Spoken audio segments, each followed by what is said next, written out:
guys, welcome to Nerdbait. I'm your host Tony Artiga, and this week we're going to talk about two big events in Geek Week TV. We're going to talk about the Supergirl Flash crossover, and we're going to talk about the Season 6 finale of The Walking Dead.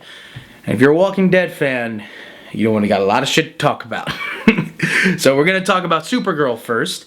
Quick recap of this week's episode. For the last few weeks, Kara Danvers, Kara Zor-El, Supergirl, has been dealing with the repercussions of her exposure to the red kryptonite. She's not National City's hero anymore, and her relationship with Shaban Smythe, which wasn't exactly on the best of terms, got much worse and downright antagonistic. And all that culminates this week with Shaban Smythe becoming the Silver Banshee. She teams up with and breaks out of the DEO prison. She breaks Livewire, and they team up to they work together to bring down Supergirl. And of course, Livewire also has her own little personal agenda with Cat Grant, so she comes back, and that's always neat.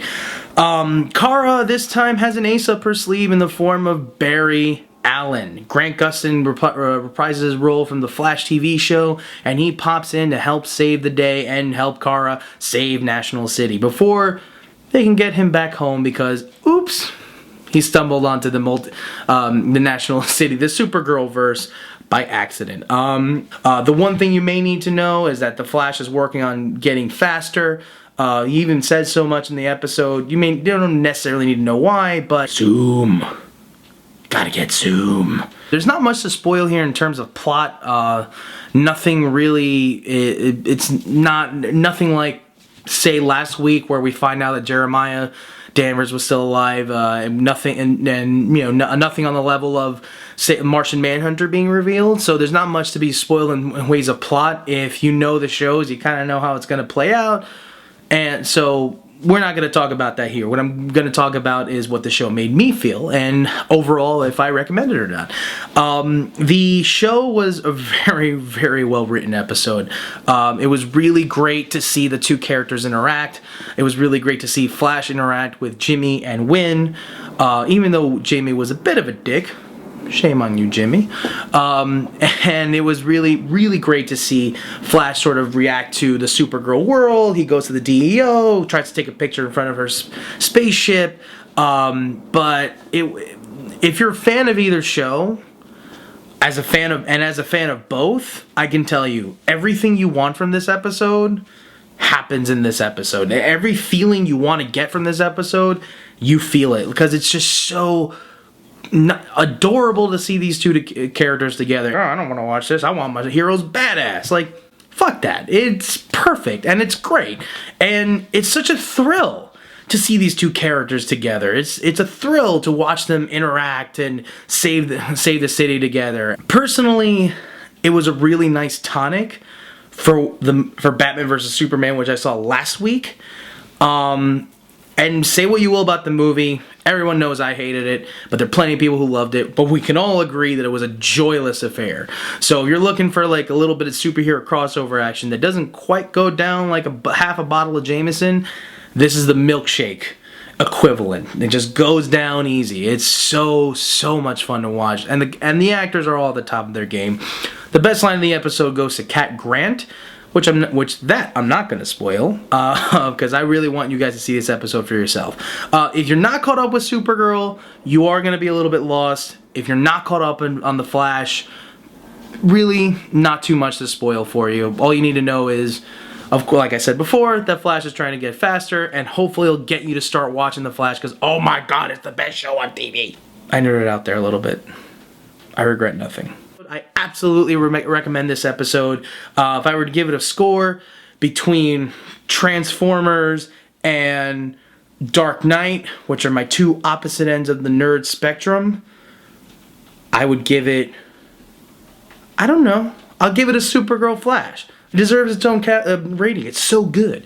So definitely check that episode out. And if you happen to be a music fan like I am, Blake Neely does the episode for both of these shows. Let me tell you, when the two themes come together, it's something special. It really is. Okay, so now that we've gotten my giddiness out of the way, it's time to get serious, folks. Walking Dead Season 6 finale. What the fuck? What the absolute fuck? It was maddening. Oh my god. Just sitting through like 45 to 50 minutes of shit. Of boring ass shit that I didn't give a fuck about just to get to Negan. And it was infuriating. I don't know what happened. This season starts up again, and I'm kind of digging it. I'm into it. They finally seem to get out of this rut where they're like, they find a place and they lose a place, and then the zombies come or whatever. It was like, finally, it seemed to like be going somewhere or getting out of the rut that they've been out for these last 6 weeks or these 6 seasons, only to find themselves in a new rut. And the new rut is one that I can't possibly defend. These last few episodes have been boring as shit, except for the last few minutes where something either exciting happens or something of some semblance of value to the plot happens, and then, you know, I either get really pissed off or like really upset. A quick recap: up until right now, we're at a point where Rick and company, they're trying to get Maggie to the doctor at the hilltop where they met where they brought Jesus to, and where they made that exchange with, where they found the prenatal doctor and whatever, to see what's going on because she's having complications with her pregnancy. And they're trying to leave, they're going through all these different roads, and they keep getting blocked off by the saviors. And every time they get blocked in the road, it's more of them and more of them and more of them.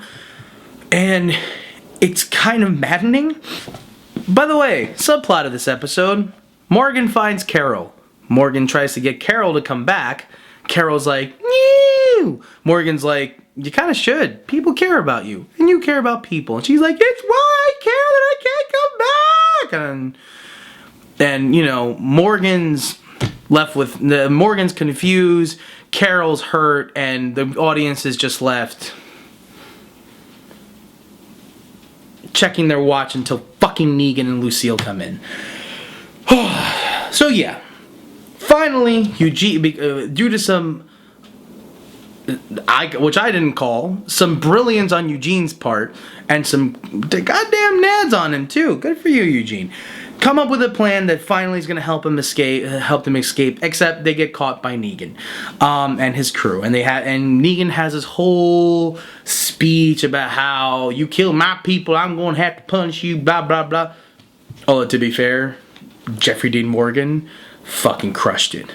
Oh my god. His performance alone was almost worth sitting through the 50 minutes of bullshit for the last 10 minutes of this episode.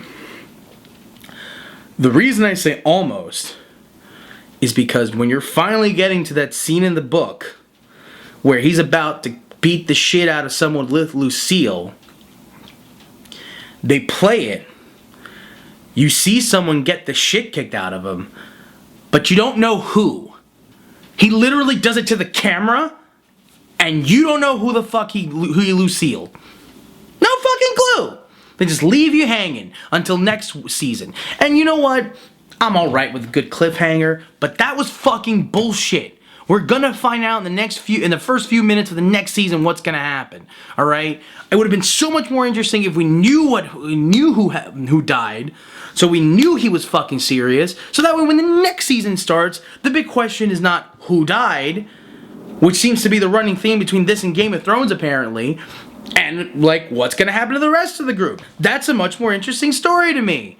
But no, you end it in the most chicken shit way ever, and you don't choose who you fucking kill. I bet you dollars to donuts that the reason they didn't do it is so they could fucking troll the comment threads and pick someone before they start shooting. So they can fucking pick someone who they kill. Like, people seem to be pissed that it was Glenn. So should we do Glenn? No, we should do Eugene. No, wait, we should do the gay guy who we don't really know his name. Well, the only identifier is that he's gay. No, it should be Rick. It should be fucking Abraham. You know what? Kill me. That's who. Just fucking kill me. I am so through with this show. And I say this at the end of every season, and yet I'm not. I still keep coming back. I don't know what's wrong with me. I may need therapy, but God! It was maddening. It was such a maddening episode. And not in a good way. Not in a, oh man, I'm jumping out of my chair to see what happens. Like fucking Daredevil, which I was like, damn it, I want more! And I can't wait to see what comes next week, but next season, but guess what? I'm so fulfilled with what I got this season, I know that I almost don't care, but I do care because I'm so excited. No. If it weren't for the fact that I decided to do this show, quite frankly, I would probably give up with The Walking Dead at this point. I hated it. I think what it's doing to me is unhealthy. And maybe it's because of the show is done in such a way where you actually give a shit about the characters, and that in of itself warrants some merit, but god damn.